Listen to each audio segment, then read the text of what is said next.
बीरबल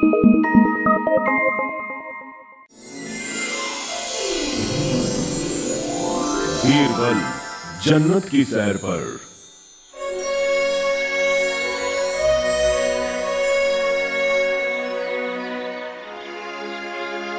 बादशाह अकबर अपने सभी मंत्रियों को एक समान ही इज्जत दिया करते थे, लेकिन बीरबल की हाजिर जवाबी और सटीक फैसलों की वजह से वो उन्हें अपना दोस्त मानते थे। कई दरबारी बीरबल से चिढ़ा करते थे। हमें किसी भी तरह से बीरबल को हटाना होगा।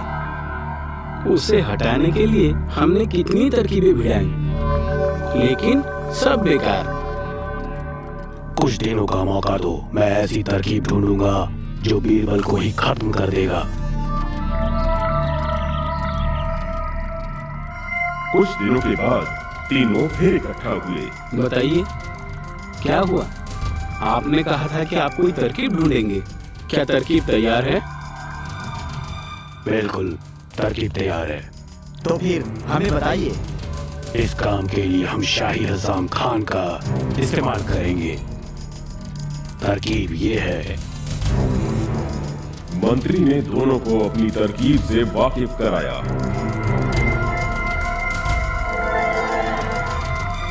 मरेगा, बीरबल जरूर मरेगा।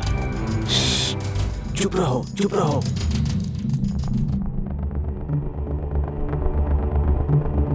मंत्रियों ने शाही हज्जाम को बुलवाया।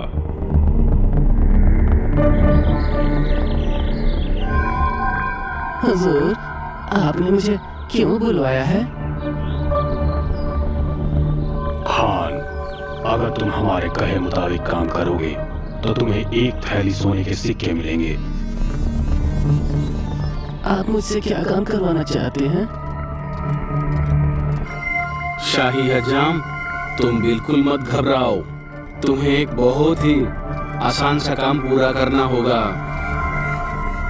पर वो काम क्या होगा? ज्यादा कुछ नहीं, करीब आओ। उसने वो तरकीब उस हज्जाम को बताई।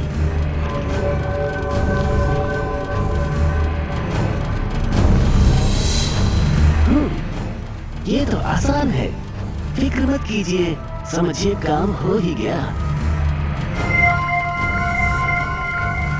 थैली भर सोने के सिक्के की लालच में वो हज्जाम ये भूल बैठा कि सही क्या है और गलत क्या है।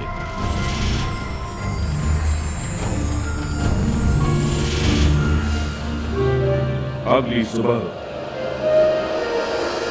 हजामत बनाने के सामानों से लैस वो हज्जाम बादशाह अकबर के महल में पहुंचा। खान, तुम्हें क्या हुआ है? आमतौर पर तुम बड़े ही खुश मिजाज नजर आते हो। तुम्हें कोई परेशानी है? जी नहीं हुजूर। जब बादशाह की दाढ़ी बन गई तो उन्होंने हज्जाम से पूछा, तुम कुछ कहना चाहते हो? इजाजत हो तो कहूँ? हाँ, कहो। जहाँपना, मैं अक्सर हमारे पूर्वजों के बारे में सोचता हूँ। जन्नत में उनकी देखभाल करने वाला कोई भी नहीं। हाँ खान, तुमने सही कहा। मैं हुकूमत में ऐसा उलझा रहा कि उनको ही भुला बैठा जिनकी बदौलत आज ये सब कुछ है। उनका मैं कैसे शुक्रिया अदा करूं खान? जहाँपना, सबसे बढ़िया तरीका होगा कि आप अपने किसी सबसे भरोसेमंद दरबारी को जन्नत भेज दें। तरीका तो बढ़िया है, ये मैंने पहले क्यों नहीं सोचा? पर ये बताओ, जन्नत का ये सफर तय कैसे होगा और इस काम के लिए सबसे उम्दा व्यक्ति कौन हो सकता है? चतुर और भरोसेमंद बीरबल के अलावा और कौन हो सकता है हुजूर? बादशाह ने बीरबल को बुलवाया। हुजूर, आपने याद किया? बीरबल, तुम तो जानते हो मुझे तुम पर कितना भरोसा है। जन्नत जाकर मेरे पूर्वजों की देखभाल करने का काम इसीलिए मैं तुम्हारे जिम्मे में सौंपता हूँ। बहुत बढ़िया हुजूर, ऐसी तरकीब तो सिर्फ आप ही को सूझ सकती है। गलत सोचा बीरबल, ये तरकीब तो हज़ाम खान की है। बीरबल फौरन समझ गए कि हज्जाम किसी ऐसे शख्स के इशारे पर काम कर रहा है जो उससे निजात पाना चाहता है। उन्होंने उसे सबक सिखाने की सोची। ये मेरे लिए बहुत इज्जत की बात है हुजूर। लेकिन अपने परिवार की सारी व्यवस्थाएं करने के लिए मुझे 1 महीने की मोहलत चाहिए। तुम्हें मोहलत दी जाती है, मुझे भी भूसा इकट्ठा करने के लिए कुछ समय की जरूरत है बीरबल।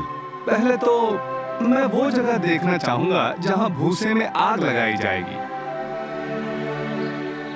बीरबल ने 2 भरोसेमंद मजदूरों को बुलाया। तुम लोग एक ऐसी सुरंग खोदो जो मेरे घर से भूसे के ढेर तक जाती हो, पर यह बात गुप्त रखना। उम्मीद के मुताबिक 15 दिनों में वो सुरंग बनकर तैयार हो गई। आखिरकार वो दिन आ ही गया जब बीरबल को जन्नत जाना था। सभी वहां मौजूद थे। बीरबल को भूसे के ढेर के नीचे लिटा दिया गया था।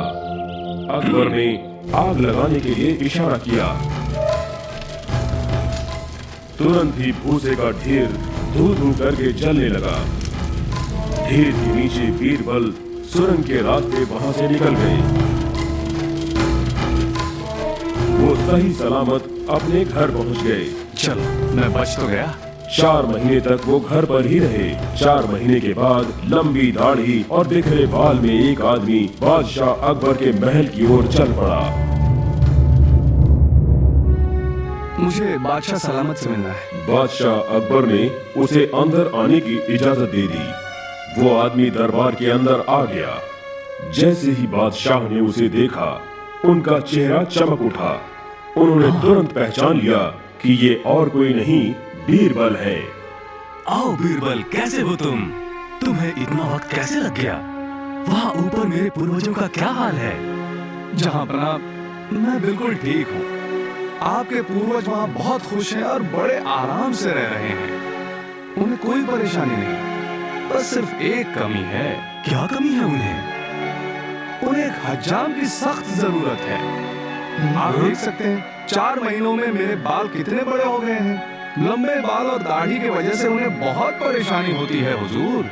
ये तो वाकई गौरतलब मामला है। जी हुजूर, आपके पूर्वजों की परेशानी दूर करने के लिए मेरे ख्याल से हज्जाम खान को वहाँ भेजते हैं।